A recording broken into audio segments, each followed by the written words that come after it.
Welkom by die Ligpunt Kerk podcast. As Ligpunt Gemeente is dit ons begeerte om God te verheerlik deur disippels te wees wat disippels maak en 'n kerk te wees wat kerke plant. Geniet hierdie week se preek.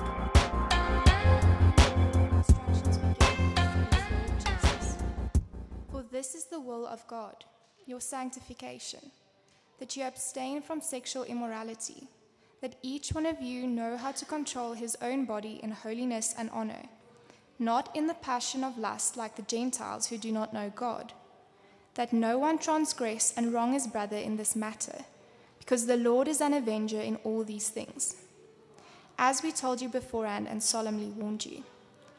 For God has not called us for impurity, but in holiness. Therefore, whoever disregards this disregards not man, but God, who gives his Holy Spirit to you. Now, concerning brotherly love, you have no need for anyone to write to you, for you yourselves have been taught by God to love one another. For that indeed is what you are doing to all the brothers throughout Macedonia. But we urge you, brothers, to do this more and more, to aspire to live quietly, and to mind your own affairs, and to work with your hands as we instructed you, so that you may walk properly before outsiders, and be dependent on no one. Dis die woord van God. Dankie Dewald, dankie Marinay. Baie dankie musiekspan, dit was 'n voorreg om saam met julle te kon sing vanoggend. Dit voel vir my so half die boodskap is reeds gebring, maar ek sal in elk geval sê wat die Bybel sê met die Here se genade. Verskoon maar my paddaatjie in die keel, dis maar net die seisoene. Of die seisoen waar ons is met kinders.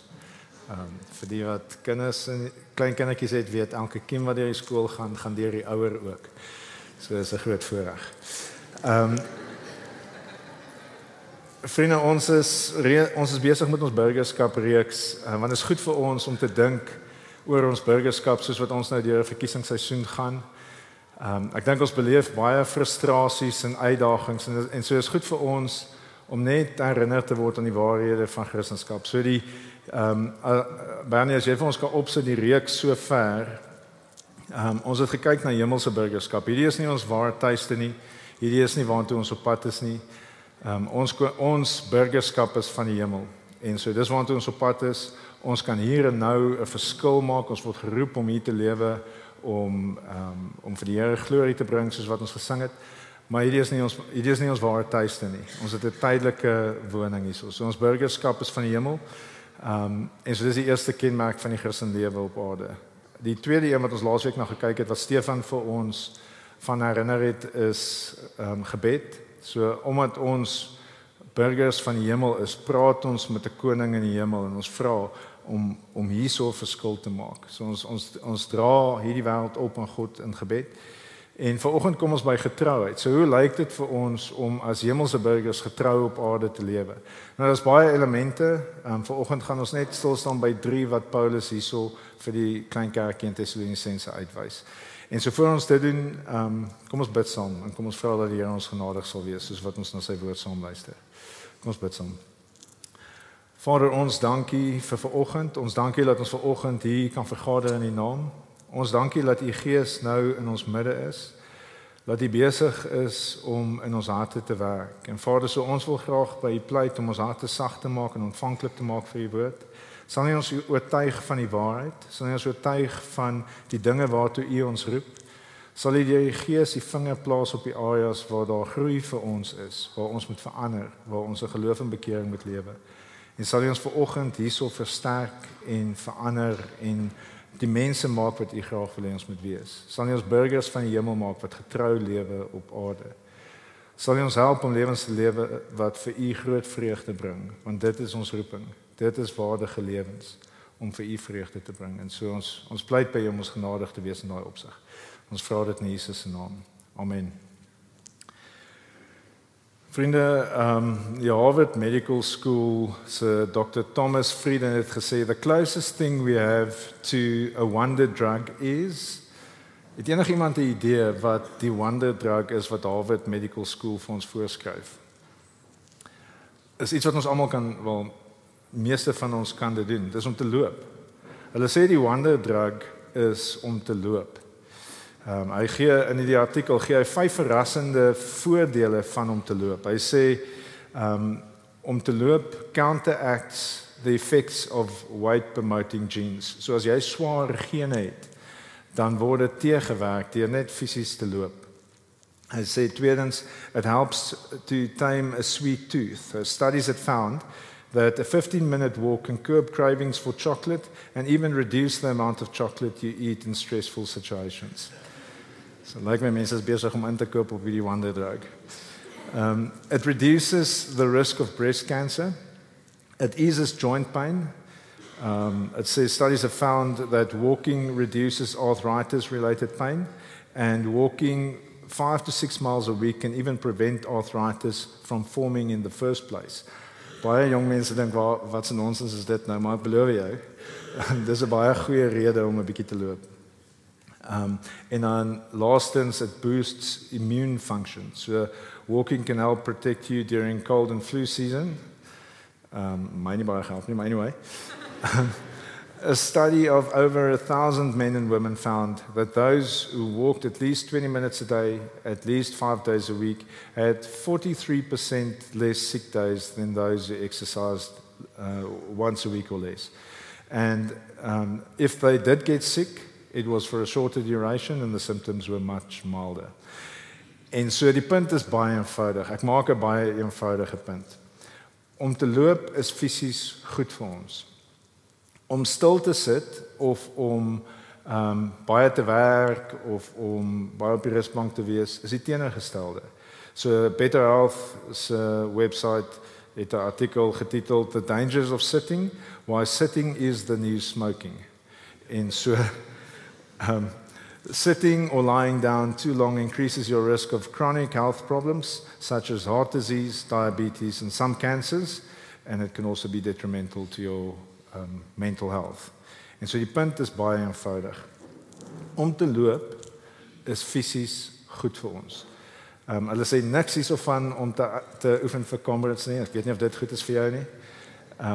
Ek weet nie of high intensity training goed is vir jou nie. Ek weet dit is, maar dis nie waaroor dit gaan nie. Dit gaan nie oor die eenvoudige beweging wat ons almal kan doen, is om tree vorentoe te gee, om op ons voete te wees en vorentoe te beweeg.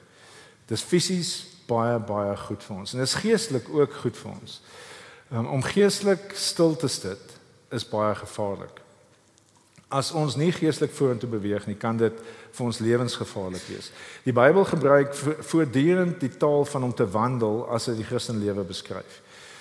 Dit praat van ons wandel met Jesus of ons Christen wandel. En die punt is dat 'n Christenlewe is een wat vooruitgang beleef. Dis een wat nie stil sit nie, ons beweeg die hele tyd vorentoe. Die Christenlewe vereis vooruitgang. Hier's 'n paar voorbeelde van waar die Bybel ons roep tot om te wandel, om vooruit te beweeg. Efesiërs 4 sê wandel waardig van die roeping waarmee jy geroep is. Efesiërs 4 vers 17 sê julle nie meer moet wandel soos die ander heidene ook wandel in die verdwaasheid van julle gemoed nie. Efesiërs 5 wat ons gesing het nou wandel in liefde soos Christus ons ook lief gehad het en wandel soos kinders van die lig. En 2 Korintiërs 5 sê want ons wandel deur geloof en nie deur aanskouing nie. So ons geloof trek ons vorentoe in ons wandeling saam met Jesus. En dan 1 Johannes 1 baie bekende woorde, maar as ons in die lig wandel soos hy in die lig is, dan het ons gemeenskap met mekaar en die bloed van Jesus Christus, sy seun, reinig ons van alle sonde. Die Christenlewe is 'n wandeling. Dis 'n vooruitbeweeg. Dit is hoe ons gesond bly, deur nie te stagneer nie, maar vorentoe te beweeg. In vandag se teks word ons geroep om God gelukkig te maak deur vooruit te beweeg. Ons kan lewens lewe wat vir God vreugde bring. Wat 'n wonderlike gedagte dat ons lewens vir God gelukkig kan maak omdat ons getrou bly deur voort te wandel in die Christenwandel. Vers 1 gee hy vir ons die opdrag. Vers 1 sê finally then brothers, we ask and urge you in the Lord Jesus that just as you received from us how you ought to walk to please God, just as you are doing, that you do so more and more. Dis 'n vooruitgang, dis 'n meer en meer ding. Hierdie gelowiges, hierdie jong Christene in Tessalonisense, se lewens het vir God vreugde gebring. Hulle het al reeds waardige lewens gelewe, maar Paulus moedig hulle aan, hy urge hulle sterk om vooruitgang te maak in hulle Christenwandel. Kyk 'n bietjie as ons na die konteks kyk van hierdie jong Christene. Ons verstaan van die boek van Handelinge dat Paulus nie baie lank daar was voordat hy moes gaan nie, voordat hy vervolg is en moes gaan. Hy was net 'n paar weke daar. Maar hoor wat sê hy van hulle lewens. Hy sê in 1 Thessalonians 1 vers 2, "We give thanks to God always for you, constantly mentioning you in our prayers, remembering before our God and Father your work of faith and your labor of love and the steadfastness in hope in the Lord Jesus Christ." Wat 'n wonderlike woorde om iemand se lewe te beskryf. Your work of faith, your labor of love and steadfast hope of the Lord Jesus Christ. For we know, brothers, loved by God, that He has chosen you because our gospel came to you not only in word, but also in power and in the Holy Spirit and with full conviction. En so dis duidelik sigbaar dat die woord het na hulle toe gekom met 'n geweldige oortuiging in die krag van die Gees. En so hierdie ouens is Christene. Hierdie jong ouens in Tessalonisense is Christene en tog is daar areas waar hulle kan groei, waar hulle kan verbeter. Hulle lewens bring reeds vir God vreugde, maar hulle kan vooruitgang maak. In vandag se tyd is dit 'n radikale manier van dink. Dit is radikaal om te dink dat ons vir God se vreugde kan lewe en nie vir ons eie nie. Die wêreld moedig ons baie sterk aan om vir ons eie vreugde en vir ons eie plesier en you do you te lewe. En ons is geneig om vir die vreugde van ander te wil lewe. Ons wil graag mense rondom ons gelukkig maak.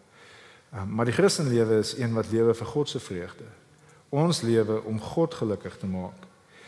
En wat interessant is, as ons op God se manier lewe, dan is dit die mees bevredigendste lewe vir ons. En dit is die lewe wat vir ander mense die meeste werd is, wat vir ander mense die meeste kan beteken.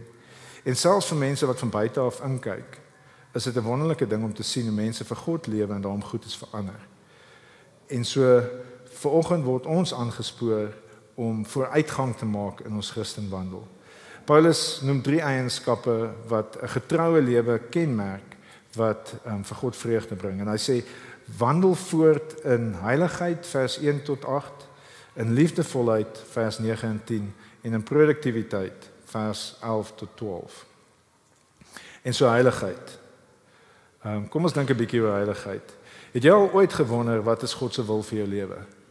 Ek dink mense dink dit baie keer as jy jonk is, as jy moet gaan swat of so aan, of as jy 'n loopbaanverandering wil maak, dan dink jy oor wat is God se wil vir my lewe? Vers 3 gee God se wil vir ons almal se lewens. Hy sê, for this is the will of God, your sanctification, that you abstain from sexual immorality, that each one of you know how to control his own body in holiness and honor, not in the passionate lust like the Gentiles who do not know God. In verse 7, for God has not called us to impurity, but in holiness. Om heilig te wees is om afgesonder vir God te wees, om God se eiendom te wees. God besit ons alles en ons is syne. Dis wat heiligheid beteken. Ons is toegewy teenoor God en wat vir hom belangrik is. Elke area van ons lewe, alles in ons lewe behoort aan God. In hierdie kerkie het hulle heilige lewens gelewe, maar daar was ruimte vir groei as dit kom by seksuele losbandigheid. En so ons gaan vanoggend as dit kom by heiligheid net vir 'n oomblik stil staan by seksuele losbandigheid en heiligheid. Ons kom na klomp ander goed gekyk het as dit kom by heiligheid.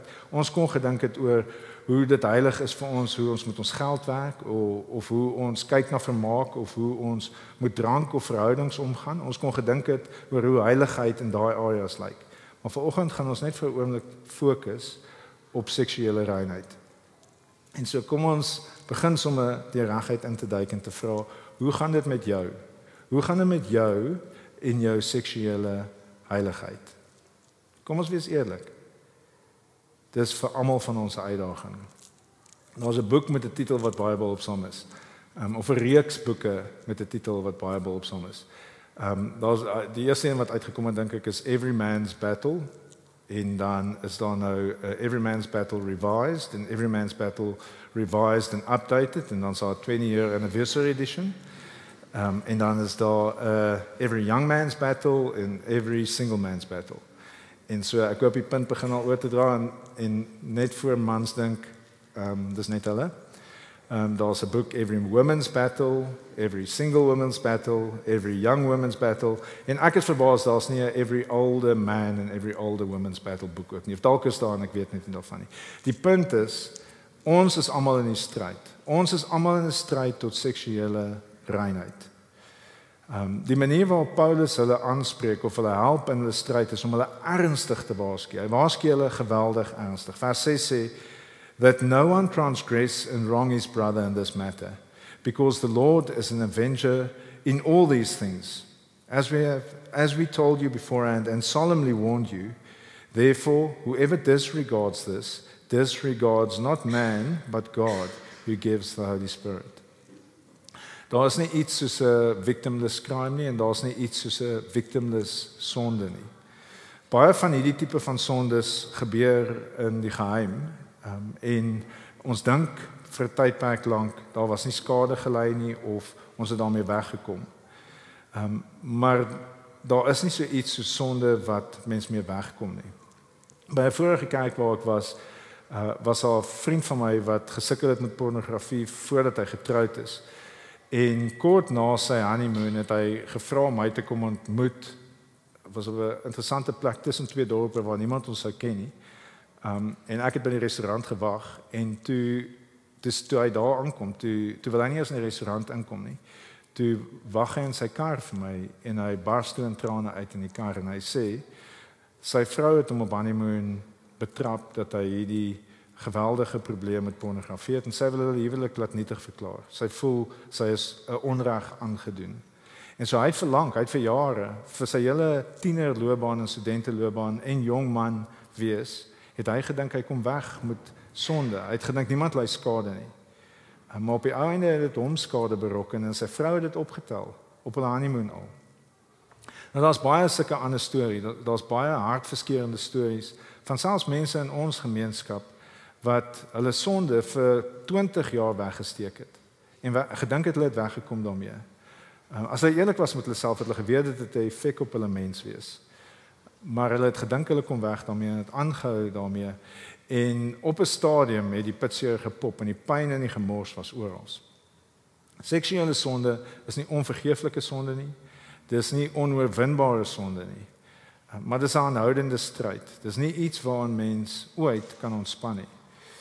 Baie keer kan mens vir lang seisoene vooruitgang maak en dan ewe skielik wanneer mense klein bietjie gemaklik raak, kan jy terugsak en skielik in versoeking val. Mense sal baie keer hoor hoe ouens as hulle met jou gesels, hulle sê ek het geweet ek is geestelik op 'n gevaarlike plek want ek het net vir 'n oomblik langer gekyk as wat ek weet goed is of reg is. En so ouens weet wanneer hulle in gevaar is geestelik, omdat dit vir hulle sigbaar is in die manier waarop ons met seksuele reinheid omgaan. Al soveel wat ons oor hierdie kan sê en vandag is dalk nie die plek om alles in detail te bespreek nie.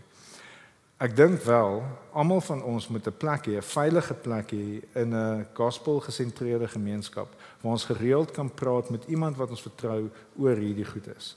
Iemand met wie ons kan eerlik wees oor ons stryd en iemand wat vir ons kan bid en wat vir ons genade kan gee en wat ons kan aanmoedig in die stryd.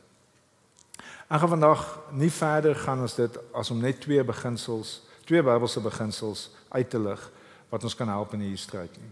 En so die eerste beginsel, Galasiërs 6 vers 6 tot 7 is, do not be deceived, God is not mocked. For whatever one sows, that he will also reap. For the one who sows in his own flesh will from his flesh reap corruption. But the one who sows in his spirit, the one who sows in the spirit, will from the spirit reap eternal life. En so die beginsel is eenvoudig, wat jy saai, sal jy maai.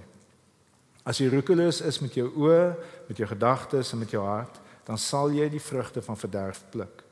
Dit mag lank neem, maar God word nie om die bos gelei nie. God word nie gemok nie. Wat ons verdien, sal ons kry. En die klein dingetjies stel oor tyd op.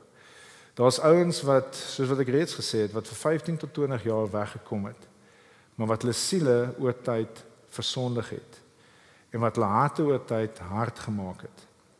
Hulle sê, as mens so hierdie goed is nalees, dan sê hulle, mense brein vorm sondige neurale paaie as gevolg van gereelde sondige denkpatrone. En so dit het 'n effek oor tyd. Van die ouens het hulle huwelike verloor, maar hulle het nie net hulle huwelike verloor nie. Van die ouens het hulle werke verloor en van hulle het selfs hulle vryheid verloor omdat hulle roekeloos was met hulle seksuele reinheid. Die koste wat daai ouens in hierdie wêreld al betaal vir hulle sonde, is eintlik 'n getuienis van genade. Is 'n geleentheid vir hulle om te besef die Bybel is waar. As hulle met sonde gaan ligweg omgaan, gaan hulle seer kry. En so is 'n geleentheid vir hulle om werklik tot inkeer te kom, vir God te vra vir vergifnis en om te draai en genesing te ervaar. Om hier te wees vandag is 'n saai in die regte rigting. Is 'n saai in die gees. Is 'n klein saaitjie wat ewigheidsvrug kan dra in jou lewe, wat 'n ryk oes vir jou kan hê in die ewigheid. Stilte tyd en gebed voel baie keer baie ordinêr, maar dis om te saai, dis 'n geleentheid om te saai in die gees. En dis dinge wat oor tyd 'n uitwerking het in ons lewens. As jy op 'n ongesonde plek is, kry hulp. Vat hande met ander. Is niemand wat nie sukkel nie. Is niemand wat reg op jou kan neerkyk met integriteit nie. En so vat hande met ander en vra vir hulp. Hier's baie hier wat sal verstaan en wat graag sou wil help. Daai vriend van my se vrou het toe nie die huwelik gekanselleer nie. Sy het hom 'n kans of kanse gegee. En haar liefde was partykeer baie ferm geweest. Ek onthou daar was van sy vriende wat hy glad nie meer mag geassosieer nie, wat 'n slegte invloed was. Vir 'n seisoen lank het hy nie 'n foon gehad nie. Ek moes haar bel en by haar toestemming kry om by hom te kom kuier sodat ons in 'n gesonde omgewing kon wees sodat hy nie in versoeking kon kom nie. En dit het tyd gevat. Dit het lank gevat voor hy haar vertroue teruggewen het en voor sy hart weer die regte goedes begin lief hê het en voor hy in geloof en getrouheid kon begin wandel. Dit het 'n aantal jare geneem vir hom om die regte pad te begin inslaan en te begin saai in die gees en nie langer in die vlees nie. Vandag is hulle nagenoeg 15 jaar getroud. Hulle is 15 jaar gelukkig getroud met pragtige kinders. En so die Here was hulle genadig. In die proses het sy sonde uitgekom, haar sondige vrese het uitgekom en die Here het hulle nader aan mekaar gebring. Dis 'n pragtige prentjie van wat kan gebeur as ons in geloof en bekering lewe. Seksuele sonde is nie onoorkombaar nie, maar ons kan nie ligweg daarmee omgaan nie. En so die eerste beginsel is wat Jesaja sê in Maai. Die tweede beginsel is do not be deceived, neither the sexually immoral, nor idolaters, nor adulterers, nor men who practice homosexuality, nor thieves, nor the greedy, nor drunkards, nor revilers, nor swindlers will inherit the kingdom of God. And such were some of you. But you were washed, you were sanctified, you were justified in the name of the Lord Jesus Christ and by the Spirit of our God. En so as jy 'n Christen is en jy sukkel met sonde, skep moed, jy is skoon gewas. Sonde het nie meer die houvas oor jou wat dit oor jou gehad het nie. Sonde is nie meer jou slawedrywer nie. Jy mag dalk al baie gesaai het in die vlees, maar skep moed en kom na die lig toe. Die Gees van God sal jou help. Die gemeenskap rondom jou sal jou help. Ons kan heilige lewens lewe. Ons kan lewens lewe wat vir God vreugde bring. Enige iemand wat al geveg het teen sonde en 'n treukie vooruit gegee het in geloof, sal vir jou sê, die vrugte van gehoorsaamheid en nabyheid en 'n skoon gewete is baie meer blywend en vreugdevol as die superficial vreugde wat sonde bring. Sonde bring 'n plesiertjie vir 'n oomblik, maar dit laat jou in 'n diep donker gat. Om 'n geloof te lewe en te veg teen sonde en God te vertrou en by ander hulp te kry, is 'n wandeling wat nie net vir God vreugde bring nie, maar vir ons ook. Dit gee vir ons waardige lewens om te lewe vir God se vreugde. So eerstens, wat vir God vreugde bring, getrouheid wat vir God vreugde bring, is om heilige lewens te lewe, seksueel heilige lewens te lewe.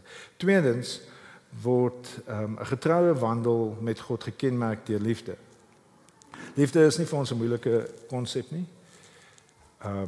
Kom ons lees vers 9 en 10 saam.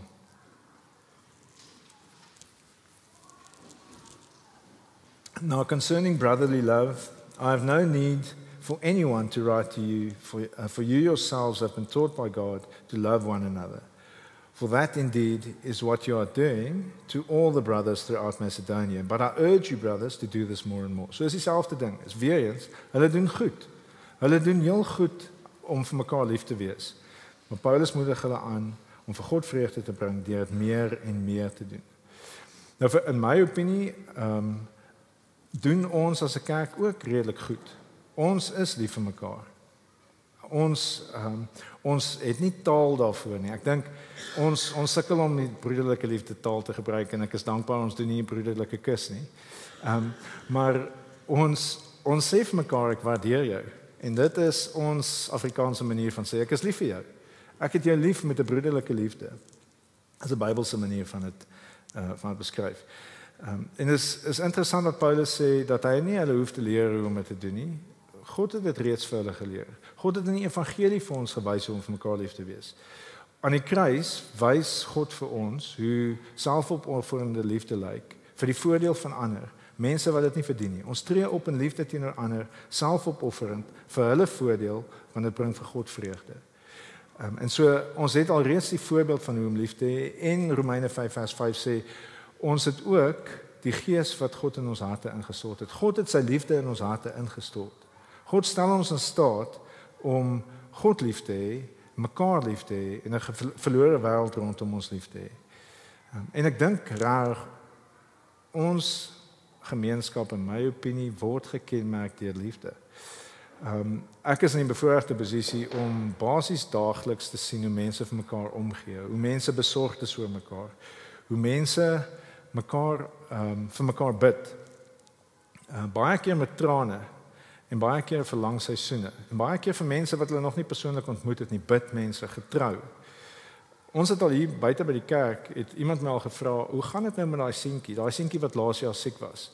Want ek bid nou nog elke dag vir hom. Verstaan ons mense wat werklik omgee, in liefde teenoor mekaar optree. Maar ons kan dit meer en meer doen. Ons kan, soos die Tessalonisense, kan ons dit meer en meer doen. Ons kan meer na mekaar toe uitreik. Ons kan mekaar meer ondersteun, ons kan meer geduldig met mekaar wees. Ons kan mekaar meer bemoedig. En so wil jy weet, wat sal vir God, hoe kan jy met jou lewe meer vreugde vir God bring? Doen moeite met jou medemens. Tree in liefde op teenoor jou medemens. Hier is die beginsel. Romeine 13 vers 8 sê, daar's een skuld, ons moet al ons skuld afbetaal, maar daar's een skuld wat ons nie af kan betaal nie, en dit is die liefde wat ons aan mekaar verskuldig is. Romeine 13 vers 8 sê, owe no one anything except to love each other, for the one who loves another has fulfilled the law.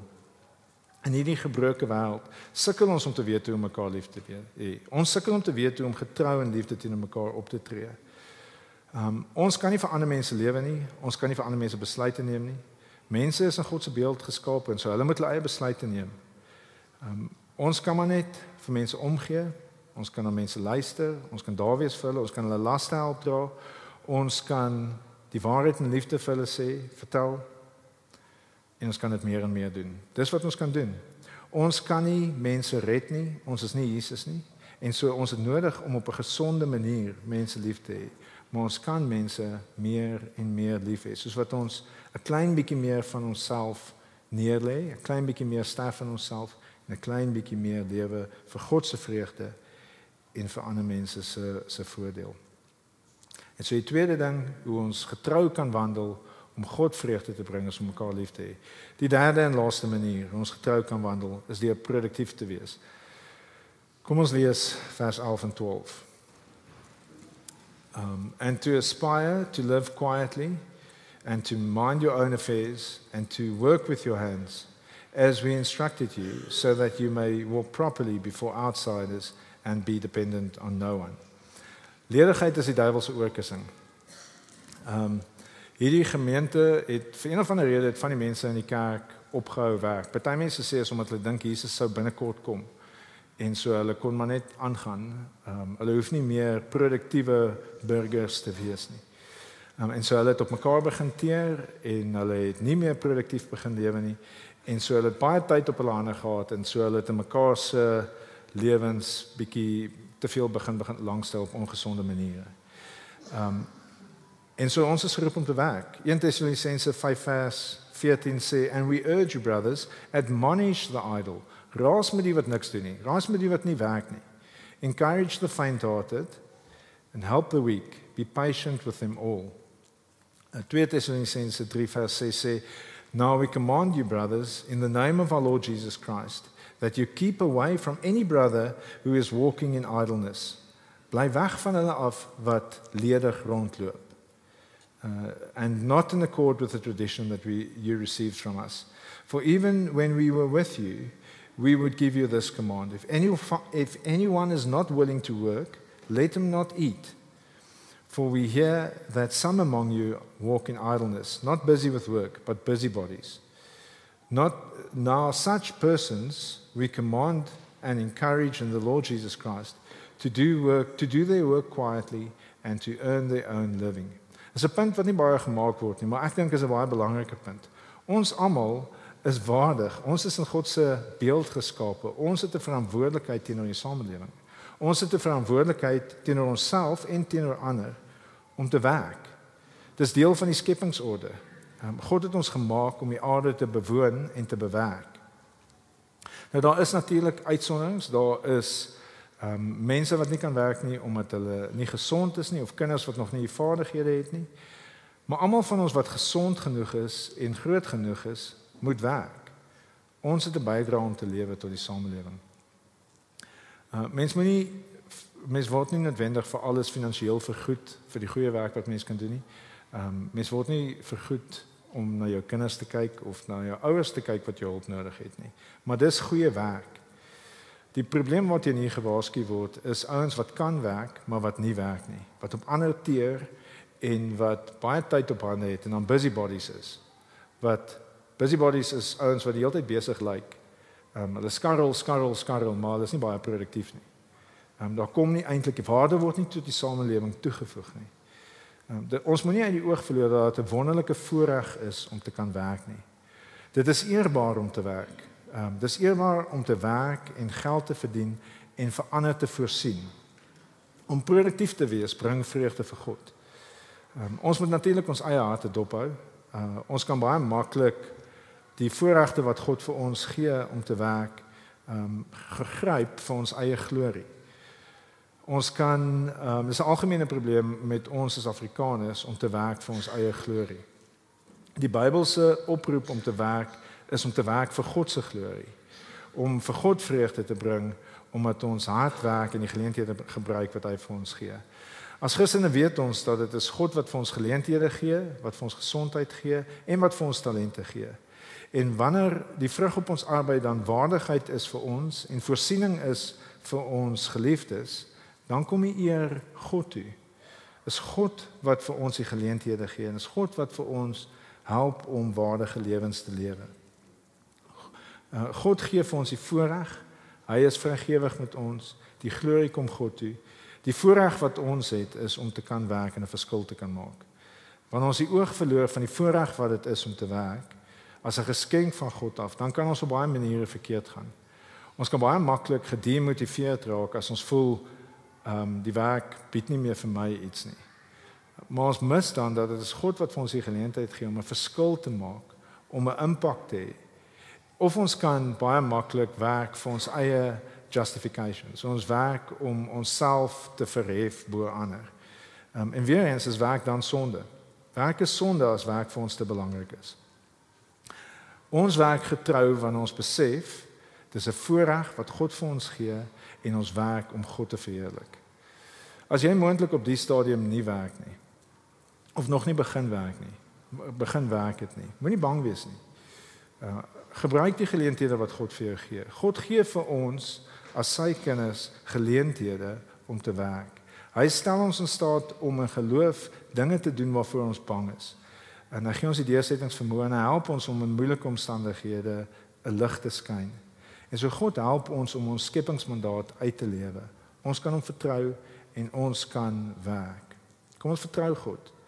Kom ons vertrou God en beskou geen geleenthede wat God ons gee om te werk as benede ons nie. God is God. Hy weet wat goed is vir ons. En hy kan ons gebruik om te werk, om produktief te wees. Ek sluit vir ons af. Ons is hemelse burgers wat op aarde woon. Ons word geroep om getrou te wees, om getrou te lewe, om lewens te lewe wat vir God vreugde bring, deur heilig, liefdevol en produktief te wees. Elkeen van ons kan 'n verskil maak. Elke een van ons het die dignity om in God se beeld geskep te wees en so elke een van ons het die vermoë om waardige lewens te lewe in die Here se genade. Ons het die vermoë om 'n verskil te maak. Elkeen van ons kan met die gees van God se hulp God se hart bly maak omdat ons getrou is. Almal van ons sukkel soms om getrou te wees in heiligheid en in liefde en in produktiwiteit. Almal van ons sukkel soms. Maar Jesus sukkel nie. Jesus is getrou teenoor ons. Ons kan nie stop nie. Ons moet net aanhou stap. Ons moet aanhou wandel agter Jesus aan. Net soos wat dit vir ons fisies goed is om te wandel, om ons swaar gene teen te werk, of ons suikerobsessie, of ons ledemate geolie te hou, of ons immuunstelsel aan te help. Net soos wat dit vir ons fisies goed is om vooruit te beweeg, is dit vir ons geestelik goed om getrou agter Jesus aan te loop. Die geestelike stryd om te saai in die gees bou momentum op. Ons bou momentum op soos wat ons aanhou stap. Soos wat ons aanhou stap agter Jesus aan, bou ons lewens geestelike momentum. As ons stop, is dit baie moeilik. Net soos wat dit fisies moeilik is om weer aan die gang te kom as jy tot stilstand gekom het. Net so is dit geestelik moeilik om weer aan die gang te kom as jy geestelik tot stilstand gekom het. Maar ons kan God vertrou. God is getrou en hy roep ons tot getrouheid. Hy sal ons help om getrou lewens te lewe wat hom gelukkig maak. Ons moenie vir onsself jok nie. Galasiërs 6 vers 6 sê, "Do not be deceived, God is not mocked. For whatever one sows, that he will also reap. For the one who sows in his own flesh will from the flesh reap corruption. But the one who sows in the Spirit will from the Spirit reap eternal life." Kom ons bid saam. Vader, ons dankie dat ons waardige lewens kan lewe. Ons dankie dat U ons help om getrou te wees. Dat ons kan kyk na Jesus wat getrou is teenoor ons en einduit getrou bly teenoor ons. En ons dankie vir die Gees wat ons in staat stel om getrou in geloof te wandel. Help ons om nie tot stilstand te kom nie. Help ons om as ons stil staan, treukies van geloof te begin gee agter Jesus aan. Help ons om weer te begin om heilige lewens te lewe. Om in liefde te lewe teenoor ander. Om produktiewe lewens te lewe wat 'n impak het op hierdie samelewing. Vader, help ons om lewens te lewe wat aantreklik is vir buitestaanders, omdat hulle kan sien ons is lief vir U, ons lewe vir U vreugde en ons het 'n begeerte om U gelukkig te maak. Vader, gebruik ons lewens om 'n impak te hê op hierdie samelewing. Gebruik ons lewens dat ons vir alle ewigheid sal kan terugkyk en sê ons het 'n rol gespeel. Ons het ons roepings uitgeleef en ons het U gelukkig gemaak. Mag dit waar wees van ons. Ons vra dit in Jesus se naam. Amen. Vir meer inligting oor Ligpunt Kerk, besoek gerus ons webwerf op www.ligpunt.com of kontak ons gerus by info@ligpunt.com.